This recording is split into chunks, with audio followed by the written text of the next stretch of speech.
यही कहना चाहेंगे, जिस दिन राम मंदिर बना उसी दिन भारतीय जनता पार्टी की पूरे देश में सरकार बन गई। अच्छा भैया कह रहे हैं जिस दिन राम मंदिर बना उसी दिन जो है भाजपा की सरकार बन गई। क्योंकि मेरी समझ से ये लगभग 500 साल का मुद्दा था, वो समाप्त कर दिया। आप अपना परिचय दीजिए, आप मतलब। मैं कार्यकर्ता हूँ भारतीय जनता पार्टी का, एक छोटा सा, बहुत छोटा सा सिपाही हूँ, अच्छा ऐसे मान लीजिए आप। और बाकी हमें लग रहा है सब राममय है, पूरा भारत राममय है, ऐसे मान लीजिए। मेरे लिए तो एक ही मुद्दा आई है, इससे बड़ा कोई मुद्दा है ही नहीं। ये सारी चीजें, सड़क है, पानी है, बिजली, ये सब चलता रहता है, इससे कोई लेना देना ज्यादा है नहीं। और मेरे हिसाब से तो राम मंदिर, जो हमारी लगभग 70 पीढ़ियां इसमें चली गई, 500 वर्ष लग गए, 5 लाख लोग कम से कम शहीद हुए इसमें। ये बहुत बड़ा काम माननीय मोदी जी ने किया है। तो हम अगर वो आदेश करेंगे ना कि सबको यहाँ इकट्ठा छोड़ो, आप वो कहीं भी बुलाएंगे, हम वहां जाने को तैयार। तो 24 में आप बताइए क्या नाम है आपका भैया? नितिन पाठक नाम है, मैं जिला मंत्री हूँ किसान मोर्चे से भाजपा। कहाँ से आप? मैं यहाँ आंवला जिले से। हैं। क्या कहना चाहेंगे, आपको क्या लगता है कि लहर चल रही है इस बार मोदी जी की? देखिए, मोदी जी की बहुत बड़ी लहर है और मोदी जी ने जितना विकास किया है उस विकास के ऊपर इस बार चुनाव होगा और 100% भारतीय जनता पार्टी, मोदी जी की सरकार पूरे उत्तर प्रदेश से लेकर पूरी इंडिया में बनने वाली है। और मेरा कहना यह है कि ज्यादा से ज्यादा लोग इस बार मतदान करें। और आज की जो रैली है, रैली बहुत ही विशाल रैली बनेगी। और हमारे उत्तर प्रदेश में, मेरा मानना यह, हमारे उत्तर प्रदेश में सबसे अच्छी और सबसे ज्यादा विशाल रैली हमारे आलमपुर जाफराबाद आंवला जिले की रैली बनेगी।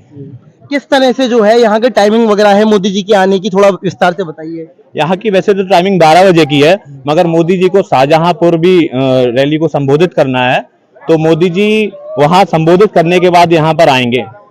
और मोदी जी यहाँ संबोधित जब करेंगे तो जनता के लिए अपनी उपलब्धियां और पार्टी ने क्या किया है, पार्टी के बारे में, इन सब विचारधाराओं को रखेंगे और जनता से सीधा संवाद करेंगे। इस बार आपको लगता है 400 पार हो पाएगा? जी बिल्कुल, 400 प्लस है।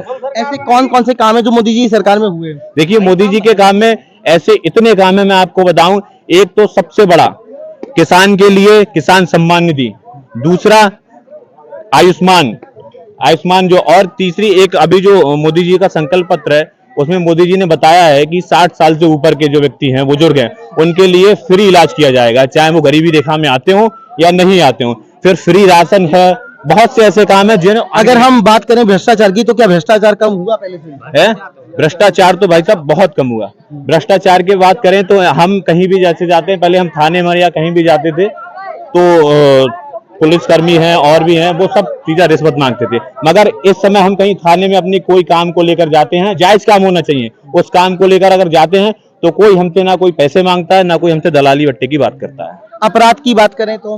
अपराध की तो आप कहे नहीं, बदायूं का कांड देखिए। बदायूं में ऐसा हुआ, 1 घंटे में योगी जी ने जवाब दे दिया। अपराध तो बिल्कुल साफ ही साफ है, अपराध बिल्कुल खत्म है, उसके लिए तो कोई रोकने वाला नहीं है, अपराध जब से खत्म है इस सरकार में। लेकिन लोग कहते हैं कि महंगाई बढ़ गई है मोदी जी के बाद से, तो क्या ये इसमें कितनी बात में सच्चाई है? नहीं, महंगाई तो नहीं बढ़ी है। मैं आपको बताऊं, पहले उत्तर प्रदेश में जब समाजवादी की सरकार थी तो 1200 रुपए, 1300 रुपए, 1400 रुपए कुंटल किसान का जो गेहूं था खरीदा जाता था। इस बार 2275 रुपए प्लस 20 रुपए लेबर के 2295 रुपए सरकार सीधा किसान के खाते में डाल रही है। तो महंगाई अब कहां बढ़ी हुई है, पहले 1200 और 2295, बहुत फर्क है। ठीक है, धन्यवाद। एक बार कहिए जय हिंद जय भारत। जय हिंद, जय भारत, जय भाजपा। आप बताइए भैया क्या नाम है आपका? नरेंद्र गुप्ता। हाँ, क्या कहना चाहेंगे देश के बारे में, समाज के बारे में, मोदी जी के बारे में, योगी जी के बारे में? हम तो यही कहना चाहेंगे, जिस दिन राम मंदिर बना उसी दिन भारतीय जनता पार्टी की पूरे देश में सरकार बन गई। अच्छा भैया कह रहे हैं जिस दिन राम मंदिर बना उसी दिन जो है भाजपा की सरकार बन गई। क्योंकि मेरी समझ से ये लगभग 500 साल का मुद्दा था, वो समाप्त कर दिया। आप अपना परिचय दीजिए, आप मतलब। मैं कार्यकर्ता हूँ भारतीय जनता पार्टी का, एक छोटा सा, बहुत छोटा सा सिपाही हूँ, अच्छा ऐसे मान लीजिए आप। और बाकी हमें लग रहा है सब राममय है, पूरा भारत राममय है, ऐसे मान लीजिए। मेरे लिए तो एक ही मुद्दा आई है, इससे बड़ा कोई मुद्दा है ही नहीं। ये सारी चीजें, सड़क है, पानी है, बिजली, ये सब चलता रहता है, इससे कोई लेना देना ज्यादा है नहीं। और मेरे हिसाब से तो राम मंदिर, जो हमारी लगभग 70 पीढ़ियां इसमें चली गई, 500 वर्ष लग गए, 5 लाख लोग कम से कम शहीद हुए इसमें। ये बहुत बड़ा काम माननीय मोदी जी ने किया है। तो हम अगर वो आदेश करेंगे ना कि सबको यहाँ इकट्ठा छोड़ो, आप वो कहीं भी बुलाएंगे हम वहां जाने को तैयार। तो 24 में आपको लगता है कि मोदी जी 24 में 400 पार सीटें भारतीय जनता पार्टी की निकलेंगी, इसमें कोई दो राय नहीं है। देखिए ये बात तो माननी पड़ेगी, दाद देनी पड़ेगी, जो राम जी का मुद्दा था जो भाजपा सरकार ने हल करा वो वाकई में एक बड़ा मुद्दा था, जिसके लिए भाजपा सरकार को बहुत बहुत धन्यवाद देंगे सनातनी। तो एक बार कहिए जय हिंद जय भारत। जय हिंद जय भारत जय भारतीय जनता पार्टी। आप बताइए क्या नाम है आपका? हम तो कम बोल रहे क्यों बोलते क्यों नहीं हो? हैं। आपका काम सही है। आप बताइए क्या नाम है आपका? दिनेश जायसवाल नाम है आपकी हमारा। लहर चल रही है मोदी जी की? लहर प्रचंड लहर चल रही है भारतीय जनता पार्टी की, और भारतीय जनता पार्टी 400 पार का जो नारा आदरणीय मोदी जी ने दिया है उसको पार करने जा रही है, और प्रचंड बहुमत से भारतीय जनता पार्टी की सरकार तीसरी बार बनने जा रही है। लेकिन और पार्टियां तो कह रही हैं कि हमारी साइकिल बहुत तेज चल रही है, हाथ का पंजा जो है पूरे में। देखिए विपक्ष तो सिर्फ जो है 2014, 2017, 2019 और 2022 और उसके बाद में 2024 पांचवी बार समाजवादी पार्टी खत्म हो जाएगी। इस बार खत्म हो जाएगी पार्टी, ऐसे समझो आप। तो हाथी कह रहा है मैं भी बस्ती में हूँ। हाथी तो कहाँ आप हाथी की बात कर रहे हैं भाई साहब। इस बार उत्तर प्रदेश में 80 सीटें हैं। 80 सीटों में समाजवादी 4 से 5 सीटें लेकर जा रही है। वो भी इसीलिए लेकर जा रही है, वहां उनका परिवारवाद फैला हुआ है, इसीलिए उनकी सीटें निकल रही हैं। और अगली बार मैं 100% कहता हूं, जब चुनाव आएगा, ये दोबारा लोकसभा का चुनाव आएगा, समाजवादी पार्टी का नामो निशान है उत्तर प्रदेश से गायब होगा।